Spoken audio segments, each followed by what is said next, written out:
pensando nas teorias, em 3 teorias. A teoria funcionalista, a hipótese do uso e das gratificações e a teoria do two-step flow. Então, esse é o tema da nossa conversa de hoje. E eu já vou começar com a teoria funcionalista, que foi feita por Lasswell. Foi pensada por Lasswell em 1948. E em 1948 ele foi o primeiro autor a formular um estatuto sobre as funções da sociedade de comunicação, significando tarefas essenciais para a manutenção da própria sociedade. A ideia geral é que a comunicação trabalha para a integração, continuidade e ordem da sociedade, ainda que a comunicação de massa pode ter potencialmente consequências disfuncionais, disruptivas ou prejudiciais. E é isso que nós vamos ver também como um dos tópicos da aula, a função e a disfunção. Isso vem da escola americana. O funcionalismo é herdeiro do Mass Communication Research, formulada por Lasswell e Lazarsfeld, entre outros. A técnica desses estudos era a investigação empírica, ou seja, conhecimentos práticos advindos da experiência, procurando entender a sociedade a partir das suas trocas ou relações sociais, com uma postura pragmática que valorizava as pesquisas administrativas, mas, sobretudo, empíricas. O paradigma funcionalista pragmático, então, tem por pátria os Estados Unidos. E aí nós pensamos em função. Quando falamos de funcionalismo, falamos da função. E o funcionalismo afirma que todas as instituições exercem funções. Este é o conceito-chave do funcionalismo, e de onde, obviamente, vem o próprio nome. Na sociedade, cada organismo social, como escola, política, transporte, saúde, lazer, empresas de segurança, todos esses organismos sociais contribuem para a manutenção da sociedade onde esses organismos estão inseridos. E eles estão, obviamente, em interação uns com os outros. Para os funcionalistas, cada indivíduo e cada instituição contribuem funcionalmente para a manutenção da organização social. Essa noção permite, inclusive, explicar a interdependência que ocorre nos fenômenos sociais. O funcionalismo acreditava que o desenvolvimento da mídia fizesse surgir novas necessidades sociais. Por isso, esses meios deveriam proporcionar a satisfação do público que se encontra exposto aos efeitos da própria mídia.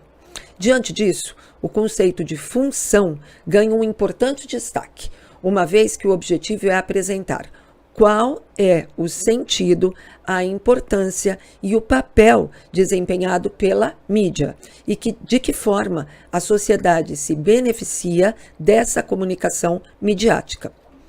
Por essa perspectiva, os meios de comunicação de massa são ferramentas que podem ser usadas, então, para o bem ou para o mal, capazes de atuar na qualidade deste grande corpo social. E diante deste corpo social,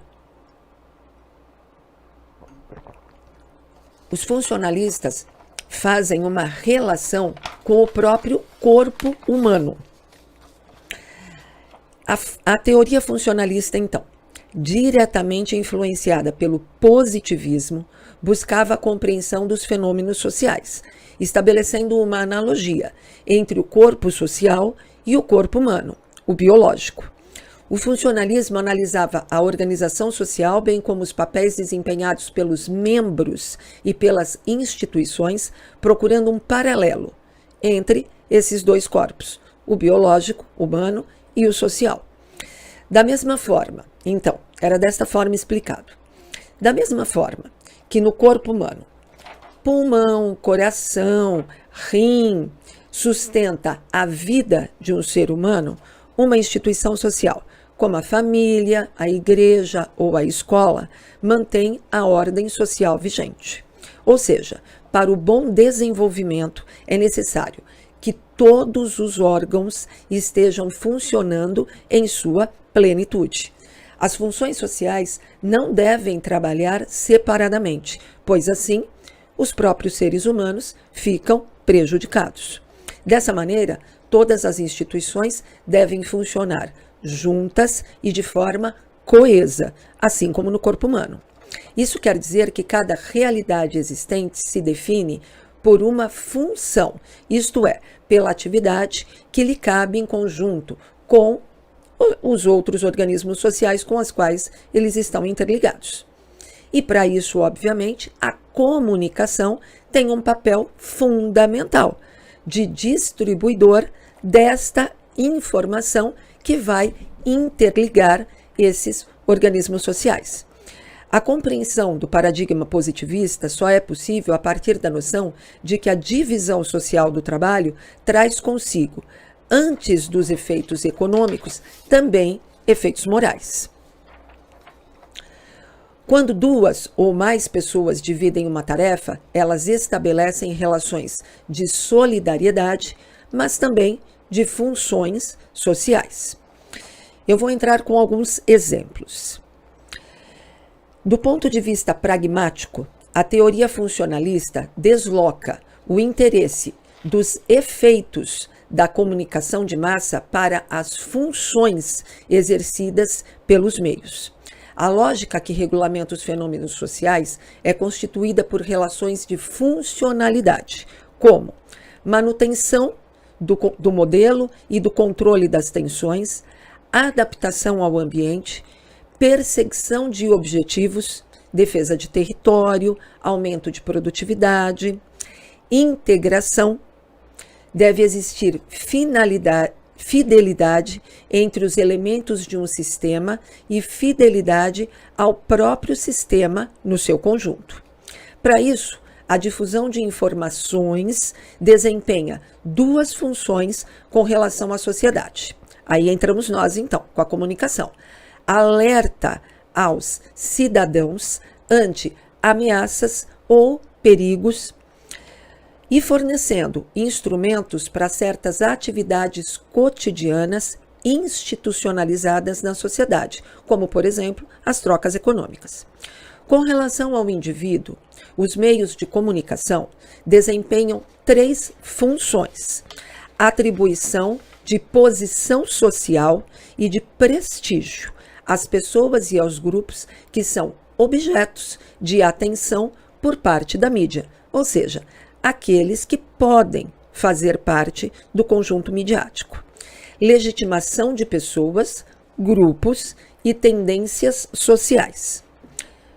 Além disso, reforço do prestígio daqueles que se identificam com a necessidade e o valor social difundidos, ou seja, serem cidadãos, por exemplo, bem informados. E um terceiro, reforço das normas sociais e da ética vigente na sociedade, colocando os meios de comunicação servindo para confirmar as normas sociais, denunciando os seus desvios à própria opinião pública. Mas, como oposição à função, podem também existir disfunções. No nível da sociedade, os fluxos informativos que circulam livremente podem ameaçar a estrutura fundamental da própria sociedade. No nível dos indivíduos, a difusão de notícias alarmantes sobre perigos ou tensões, por exemplo, que têm a função de alertar, informar, podem, na verdade, causar um pânico, o que seria, então, no local de uma função, uma disfunção. E aquilo que deveria ser uma reação só de vigilância pode causar um caos social.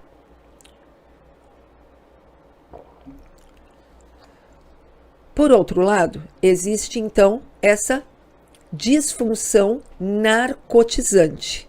por outro lado, da função, caracterizada pela massa inerte e apática, devido a uma exposição exagerada a uma grande quantidade de informação. Isso quem diz é Wolff. Wolff que nos alerta sobre essa disfunção narcotizante. Nesse caso, Lazarsfeld alerta para o fato de que, embora o grau de informação da população melhore, a expansão da comunicação de massa tende a converter a participação ativa em conhecimento passivo. Por quê? Porque existe um excesso de informação e que pode levar aos meios a entorpecerem a própria sensibilidade do público receptor, resultando em um desinteresse. O bombardeio de informações pode levar, ao invés de uma quantidade imensa de pessoas cada vez mais informadas, pode levar a uma atitude passiva, porque as pessoas não dão conta de digerir tanta informação. Pesquisas feitas por Lazarsfeld ainda mostram que a mídia teria um alcance limitado e seus efeitos são situados na categoria do reforço e não necessariamente de uma mudança. As pessoas atuam interpretativamente, ou seja, interpretando o seu entorno social imediato. Ou seja, a mídia seria então um reforço daquilo que cada cidadão já possui dentro do seu eixo social, que é também não só constituído pela mídia, mas constituído por diversos organismos sociais. Nós vamos ver um pouco mais sobre isso, aonde esse indivíduo pertence, quando nós chegarmos ainda nessa aula sobre os efeitos do two-step flow. Quando a gente fala, né, daqui a pouquinho na aula eu vou abordar isso, quando a gente fala que um indivíduo também recebe informações por outros eixos. Mas para chegar no two-step flow, antes nós vamos falar sobre a hipótese do uso e das gratificações. Eu vou pegar uma fala da professora Temer, que diz que ela é considerada um desdobramento da teoria funcionalista e considera que uma conduta ou uma ação é sempre fruto de uma gratificação, que pode ser o alívio de tensões, por exemplo, ou a diversão. Posso descontrair quando eu me recorro a um produto midiático. Assim, além das funções narradas pela teoria funcionalista, é possível conceber, em termos funcionais, a satisfação das necessidades sentidas pelos indivíduos, e que tem como objetivo analisar o tipo de consumo que os indivíduos fazem dos produtos das mídias. Não foi por acaso que eu falei isso devagarinho, tá? Porque, de fato, agora a gente vai entrar numa relação sobre por que é que eu consumo os produtos midiáticos e por que é que eu consumo a própria mídia. Não é simplesmente uma análise de dados quantitativos, mas entender que para se compreender a comunicação de massa é essencial compreender o quadro social em que o indivíduo está inserido. A teoria, então, dos usos e das gratificações baseia-se em 3 princípios. O receptor é ativo e busca a mídia e seus conteúdos da forma que melhor atender às suas necessidades e os seus desejos. Além disso, os motivos que levam à escolha de um conteúdo estão sujeitos a inúmeras influências psicológicas, ambientais, culturais e sociais. A exposição aos meios é um ato intencional e não casual, tendo em vista que a mídia compete com outras formas de satisfação na própria sociedade. E as gratificações podem vir da mídia ou não. Por isso, escolher a mídia é uma opção. Wolff prefere chamar de teoria de usos e satisfações, exatamente por isso. E ele afirma que à medida que a abordagem funcional se enraiza nas ciências sociais, os estudos sobre os efeitos passam da pergunta: o que é que a mídia faz às pessoas? Para uma nova pergunta: o que é que as pessoas fazem com a mídia? A mudança dessa perspectiva baseia-se no pressuposto de que, normalmente, mesmo a mensagem mais potente não pode influenciar um indivíduo que faça uso dentro de um contexto sociopsicológico em que ele vive. O efeito da comunicação é entendido como consequência das satisfações às necessidades experimentadas pelo receptor. Assim, a mídia é eficaz na medida em que o receptor lhe atribuir esta eficácia, baseando-se precisamente na satisfação das suas necessidades. De alguma forma, então, eles estão colocando, essa teoria coloca o eixo no receptor e não no emissor, simplesmente como na teoria hipodérmica. O processo de comunicação, tanto o emissor quanto o receptor, são parceiros ativos. É importante salientar que esse aspecto esclarece uma dupla importância do uso e das satisfações. Por um lado, essa hipótese insere-se na teoria funcionalista da mídia, prosseguindo-a e constituindo o seu desenvolvimento empírico absolutamente consistente. Vou repetir. Isso reforça, então, a ideia de pesquisas empíricas da teoria funcionalista. Por outro, insere-se o movimento de revisão e de superação no próprio esquema informacional e do papel da comunicação.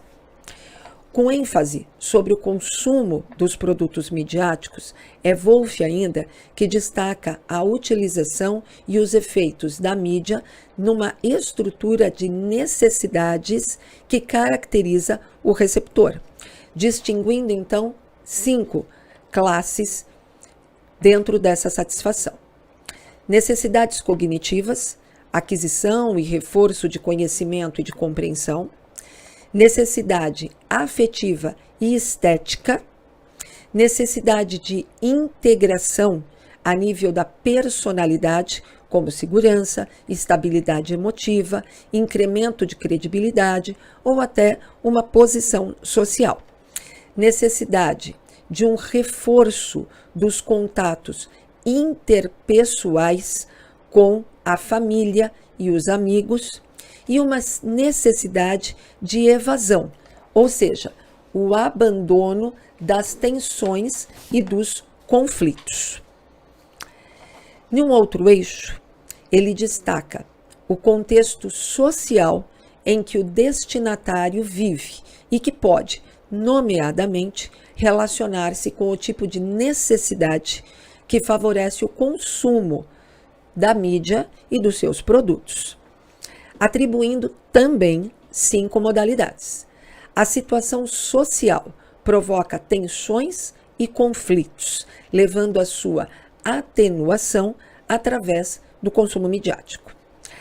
A situação social gera o conhecimento de determinados problemas que requerem a atenção e, por isso, a informação é absolutamente importante para que esses problemas possam ser resolvidos. A situação social oferece escassas oportunidades reais para a satisfação de certas necessidades e que ele só encontra de fato na mídia, sem ter como substituir. Ou faz emergir determinados valores cuja confirmação e o reforço são facilitados pelo consumo da comunicação de massa. E, por último, a situação social que fornece e provoca expectativas de familiaridade com determinadas mensagens, que devem, por conseguinte, ser consumidas para se continuar a pertencer a determinados grupos sociais. Ou seja, é a partir da mídia que eu tenho uma integração com os grupos sociais. Então, eu busco a mídia para estar integrado. Importante também destacar que, segundo esta hipótese do uso e gratificações, o foco não está somente no conteúdo das mensagens, mas no contexto comunicativo como um todo, ou seja, está em pensarmos na fonte de satisfação do receptor, que pode ser a própria mídia, a exposição à mídia. É como se eu dissesse assim: eu vou me sentar aqui para assistir televisão. Eu quero o consumo midiático da televisão. E quando eu busco um determinado programa, eu não me sentei ali para assistir especificamente um determinado programa. Eu me sentei para assistir televisão. Então, eu estou indo para um consumo da mídia em si. O conteúdo fica secundário. Eu posso dizer a mesma coisa sobre vou ao cinema. E depois eu busco no leque de ofertas de filmes aquele filme que mais me agrada. Mas antes do conteúdo, eu já queria consumir cinema. Então é desta forma que muitas vezes a própria mídia antecede ou se sobrepõe ao consumo do conteúdo. Eu consumo mídia porque eu gosto de mídia. Jornal impresso, revista, televisão, internet, rádio e assim sucessivamente. E com isso, então, explicada a teoria e essa hipótese do uso e das gratificações, nós vamos passar para o terceiro eixo da aula de hoje, o terceiro tema, que é a teoria do two-step flow, ou a teoria de 2 níveis, o fluxo comunicacional em 2 níveis. É isso que a teoria faz. E é claro que pensando nisso, eu já vou pensar que eu estou numa oposição à teoria hipodérmica. Quando vinha a bala mágica, vinha direto da mídia para mim. Na teoria do two-step flow, ou da comunicação de 2 níveis, eu penso que essa mídia, ela não vem direto para mim. Ela pode passar por estágios antes de chegar a mim. E qual é exatamente esse estágio? O estágio dos formadores de opinião, liderança de opinião. Então, o que a teoria do two-step flow traz para nós é pensarmos sobre a importância e a influência dos formadores de opinião na sociedade moderna. E é claro que se nós estamos pensando que essa teoria foi escrita lá na década de 40 do século passado, pensar que hoje nós temos as mídias digitais dá uma impressão que esses influenciadores digitais nasceram com as mídias sociais e com a internet. Mas não é assim, tá? A gente já pensava em two-step flow, em teoria de 2 níveis, em teoria de formadores de opinião, muito antes da internet nascer. Porque, na verdade, a formação da opinião e formação da opinião pública, é isso que nós vamos ver, a formação da opinião a partir de formadores de opinião, ela sequer necessita da mídia. Eu posso ter formadores de opinião fora da mídia e formadores de opinião midiáticos. Então é sobre tudo isso que a gente vai discorrer agora na teoria do two-step flow, tá? Falar disso é falar de liderança, então, de opinião e o fluxo comunicativo que se faz para se chegar até a própria formação da opinião pública. Nós vamos pensar que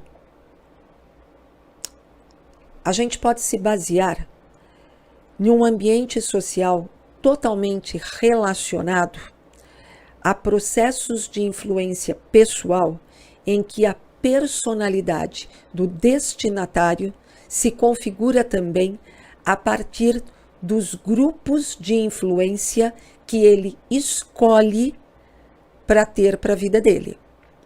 Então, de alguma forma, somos nós que escolhemos os líderes. Então, quando a gente pensa numa influência em 2 níveis comunicacionais, é porque a gente mesmo elege pessoas e creditamos valores a essas pessoas para que elas sirvam de referência para aquilo que nós consumimos como informação.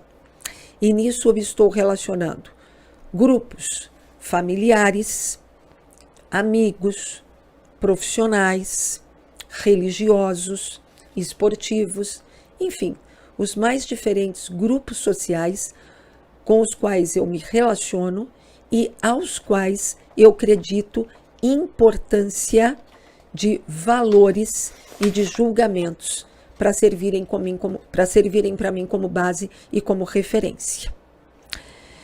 E é claro que para isso eu preciso falar um pouco sobre essa formação da opinião pública. Pessoas que possuem opiniões que consideramos relevantes, importantes, pertinentes sobre determinados assuntos para determinados grupos de pessoas. Essa é a teoria. Notem que em nenhum momento eu vou falar de opinião de massa, mas sim opinião de grupos, de pessoas agrupadas que possuem princípios ideológicos que são caracterizados pelos próprios grupos. Pessoas agrupadas ideologicamente ou fisicamente, para que a gente possa ter uma interferência de um formador de opinião. A opinião pública é a opinião identificada, conhecida para determinados grupos sobre algo ou sobre alguém. O binômio opinião pública faz referência aos públicos, mas acima de tudo também faz referência a ela ser publicada, no sentido de publicizada, exposta. A bem da verdade, eu só posso formar opinião sobre algo ou alguém daquilo que eu conheço. Então, quando eu falo de opinião pública, eu também estou falando numa exposição de ideias que pode impactar a opinião de outras pessoas, a partir da publicação da minha visão e da minha ideia. A análise das pessoas influentes baseia-se no tipo de tendência que esses líderes revelam em relação à comunidade onde eles operam, em relação a contextos sociais mais amplos. Esses formadores de opinião, ou seja, pessoas que têm a oportunidade de expressar publicamente o seu ponto de vista sobre algo ou sobre alguém, podem ser os pais, membros da família, artistas, professores, líderes religiosos, atletas, socialites, políticos, líderes de classe, empresários, advogados, médicos, líderes sindicais e blogueiros, entre outros. Mas, enfim, pessoas que exercem influência sobre aquilo que uma pessoa ou um determinado grupo de pessoas pense. Contudo, numa sociedade que hoje é guiada pelos meios de comunicação de massa, é claro que há uma reorganização de valores. No livro Sentidos no Impresso, eu trago um paradigma balizado no que eu chamo de 4 P's, ou seja, a sociedade se guiava pela opinião de 4 P's, onde eu pensei em pai, professor, político e o padre ou o pastor, que são representantes simbólicos da família, da escola, do Estado e da igreja. Essas pessoas, obviamente, tinham os seus canais de comunicação, majoritariamente presenciais, tá? Mas nós veremos que a própria igreja se apropria dos canais de televisão, nas vozes do padre e do pastor, que agora são vozes mediatizadas. As vozes mediatizadas têm um conceito de reconhecimento e de valoração acima daquilo expressado pelas vozes presenciais. Quando eu tenho o político e a igreja se apropriando de canais midiáticos, isso tem 2 sentidos. Um sentido do próprio alcance, porque é óbvio que aquilo que vai para a mídia tem uma difusão e um alcance de receptores muito maior do que o do presencial, mas sobretudo porque existe uma legitimação.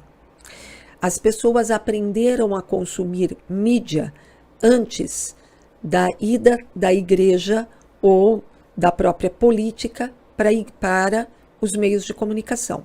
Então, elas têm uma referência midiática e simbólica que é levada também para o conteúdo, mesmo quando ele é um conteúdo religioso ou político, por exemplo, tá?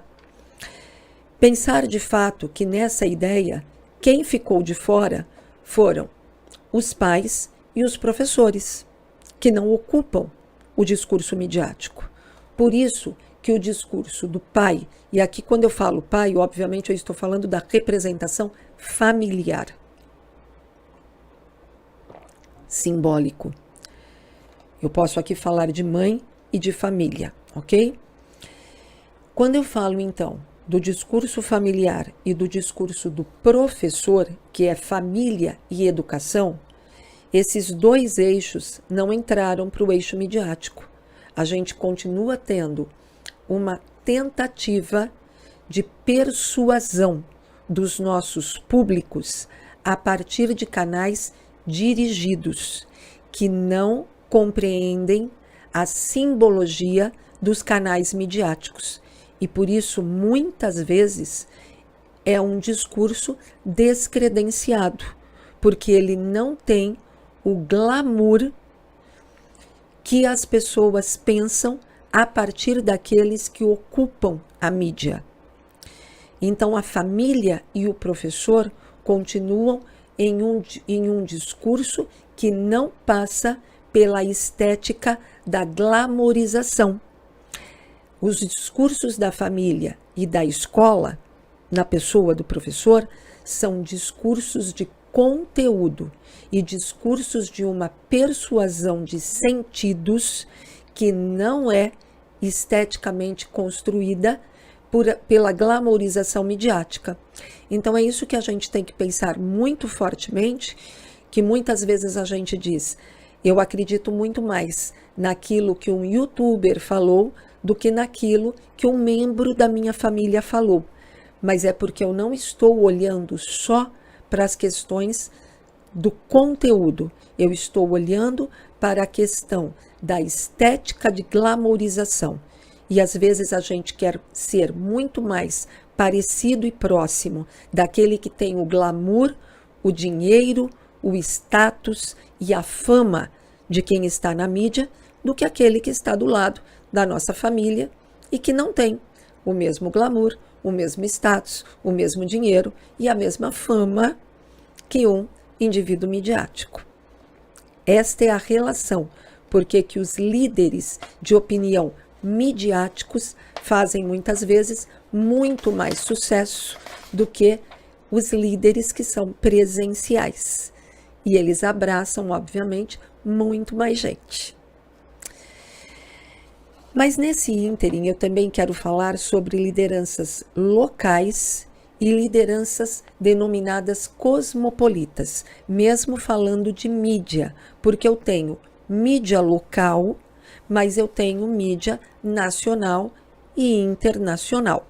Então eu também tenho que pensar que além da mídia local e além dos formadores de opinião que advêm da mídia nacional e internacional, eu também posso ter mídia local. Tá? A tendência para a liderança local corresponde a uma vida vivida. O líder local é aquele que rotineiramente ele tem uma participação física no local onde ele vive. O líder local baseia muitas vezes a sua influência no fato dele ser conhecido pelas pessoas que o veem na própria mídia. Sobre isso, eu vou indicar para vocês a leitura. Tá? Aqui tem uma representação do Two-Step Flow. Então, a mídia, vamos lá, a mídia que exerce um impacto nos influenciadores ou nos líderes de opinião, e isso depois passa para as pessoas. Ainda que essa ideia esteja falando de massa, na verdade não é para massa, é uma massa dividida em públicos, tá? No desenho, e por que eu fiz questão de colocar? Porque rotineiramente é assim que vocês vão encontrar representações desse two-step flow nos canais midiáticos. Mas ali, quando a gente fala de massa, na verdade é massa dividida em públicos. Esses líderes não têm capacidade de abraçar todo mundo. Eles têm capacidade de abraçar essa massa dividida em vários públicos. Mas pensando nas lideranças locais, eu vou indicar a leitura deste livro, Célebre Sociedade, que está disponível em PDF no meu site, simonetuso.com. Lá vocês vão encontrar toda a estrutura pensada, esse trabalho de campo foi feito com a revista Perfil Centro-Oeste, que é editada pela escritora que assina o livro comigo, a Lívia Marques Figueiredo, e lá nós fizemos um estudo sobre a Perfil Centro-Oeste e o impacto que ela tem na cidade e em todo o entorno, né? Aqui do interior de Goiás, na cidade de Inhumas e as cidades todas vizinhas, onde essa revista impacta esses consumidores e o papel que essa liderança local tem dentro, né, da própria cidade e do próprio público que ela abraça. Então eu indico aí essa leitura, tá, para que vocês entendam um pouco essa liderança local. Por outro lado, eu tenho o líder cosmopolita. Eu vou voltar aqui nessa imagem da liderança. Eu tenho o líder cosmopolita, e aí ele é dependente totalmente da mídia. Ele não tem essa relação física com os seus, para causar as suas influências. E a mídia e esse formador de opinião, então, que é esse líder de opinião, ele não somente tem uma relação de transmissão de informação, mas ele, sobretudo, tem uma relação de construção da própria realidade, a partir da ideia de que a própria comunicação constrói a realidade. E num mundo todo permeado pela comunicação, a realidade é, na verdade, um simulacro de realidade, ou seja, ela é uma representação simbólica daquilo que é real, que é apresentado pela mídia ou representado pela mídia e reafirmado nos valores dos formadores de opinião. Na verdade, qualquer pessoa pode ter uma opinião sobre um assunto ou um fato conhecido, publicizado, divulgado, expressado, conhecido, tá? E essa opinião ou este julgamento é sempre saturado de valores do receptor, com suas crenças e suas importâncias, com crenças e importâncias daquilo que cada um de nós carregamos. Por isso, a compreensão e a interpretação de uma informação é também distinta para cada um de nós.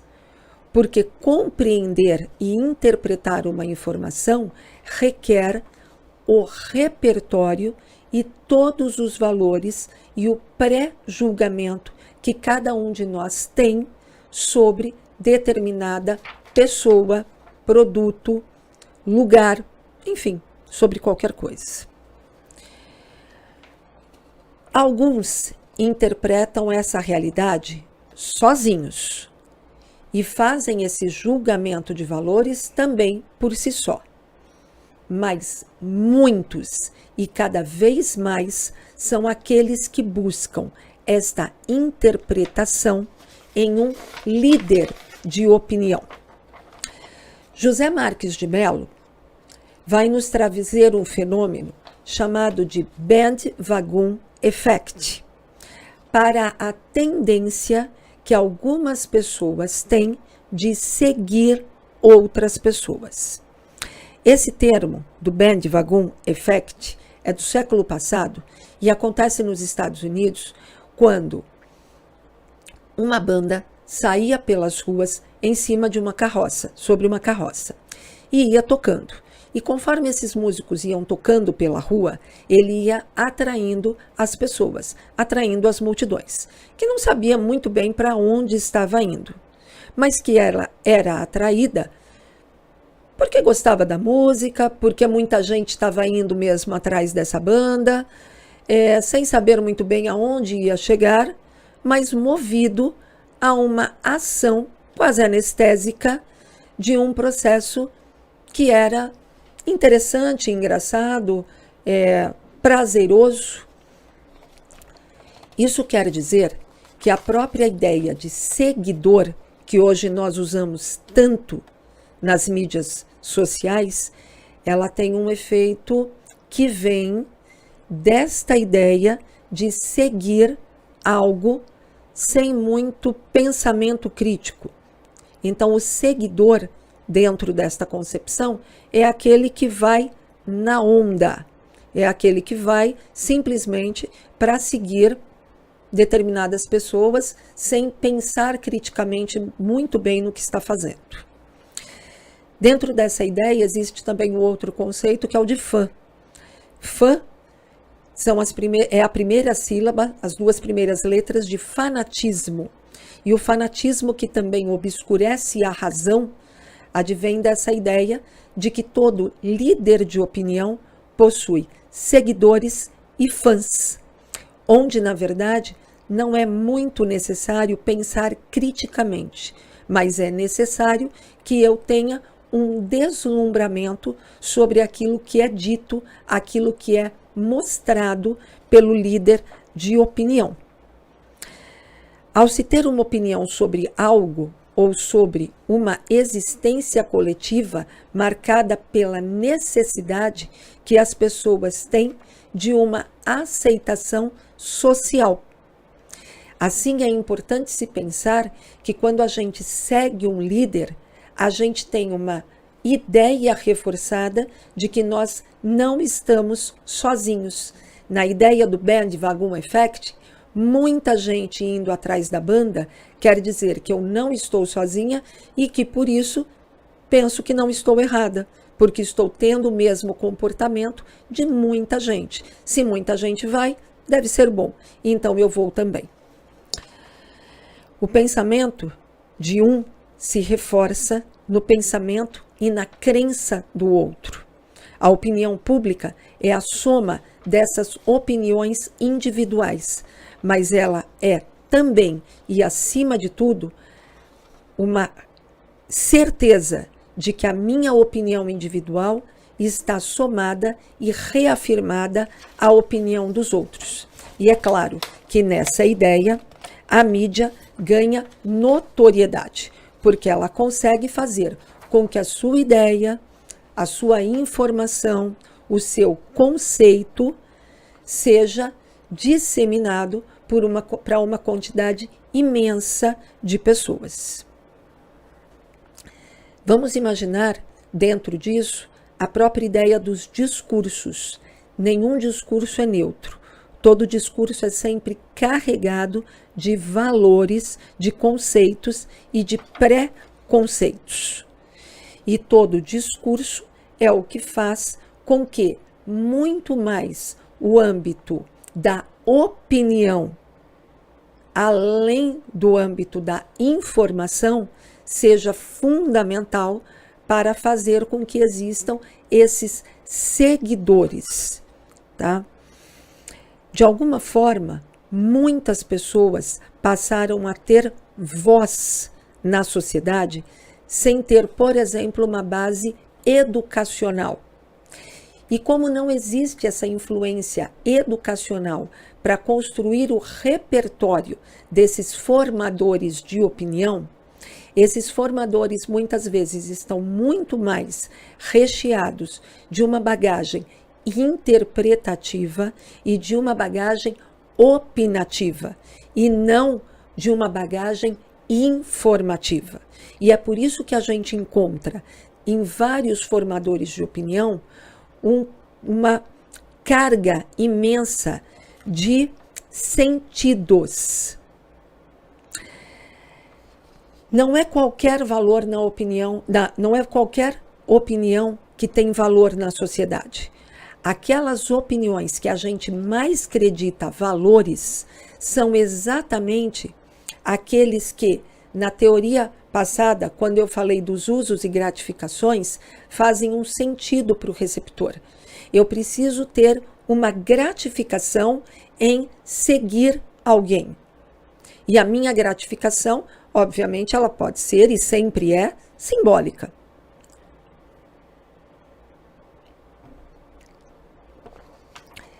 Essas celebridades midiáticas que eu narrei para vocês anteriormente, que têm um glamour, muitas vezes expõem uma vida de sonhos, uma vida que eu adoraria ter, com dinheiro, com fama, com bens. Eu seguirei esta pessoa porque, de alguma forma, aquilo me traz uma ilusão de que eu faço parte daquele mesmo grupo. Por isso que as vitórias daquela pessoa são refletidas em mim como se fossem vitórias minhas também. Tá vendo? É o meu líder. E o meu líder é um líder glamouroso, é um líder rico, é um líder famoso, é um líder que tem muitos seguidores. Quanto mais seguidores esta pessoa tem, mais seguidores ela tem predisposição a ter. Porque muita gente vai, só porque muita gente está indo mesmo. Enfim, podemos considerar que para a formação desta opinião pública, nós temos um tripé indissociável, que é do público, do veículo e da linguagem. A partir do público, existe um veículo que o impacta e uma linguagem adequada para fazer com que aquela mídia, mas sobretudo aquele influenciador digital, vai impactar o seu público. Principalmente porque esses seguidores, quando opinam sobre algo, eles colocam ali os 5 sentidos de impacto social. Ou seja, eles falam, ao indicarem aromas, texturas, sabores, ângulos visuais e sons, a partir de um código, isso é simbólico, a partir de um código que é material, ou seja, apontando comidas, bebidas, perfumes, roupas, lugares, eixos de compra. Eles estão, na verdade, fazendo com que exista a possibilidade de um seguidor experimentar algo que não experimentou de fato, mas que ouviu o seu líder dizer, proclamar, e pela relação quase íntima que ele cria com o seu seguidor, ele diz, isto com certeza é bom, é gostoso, é ruim, é prazeroso, não é prazeroso, porque eu não vi, mas ele viu por mim. E quando ele diz o que sentiu, eu acredito naquilo que ele está dizendo. Enfim, eu gostaria de dizer que essa teoria do Two-Step Flow está também já superada com um avanço que a gente chama de Multi-Step Flow, ou seja, não é só a mídia para um formador de opinião e diretamente para mim. Pode ser a mídia para vários formadores de opinião que eu acredito importantes para minha, como minha referência. E hoje a gente já tem chamado também esse Two-Step Flow de Multi-Step Flow.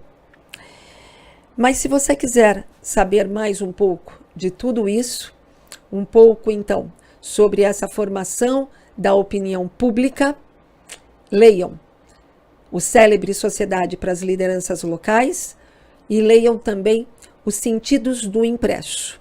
Os Sentidos do Impresso é um livro onde não só eu falo dessa liderança de opinião, como da formação da opinião pública, mas sobretudo desta formação e desses líderes de opinião que agem a partir dos sentidos, desses 5 sentidos que são imprescindíveis para que seja de fato impactado um outro ser, não somente com a informação, mas sobretudo com as emoções. Então entra lá no meu site e você pode acessar e baixar os PDFs desse livro para saber um pouco mais sobre tudo isso, tá?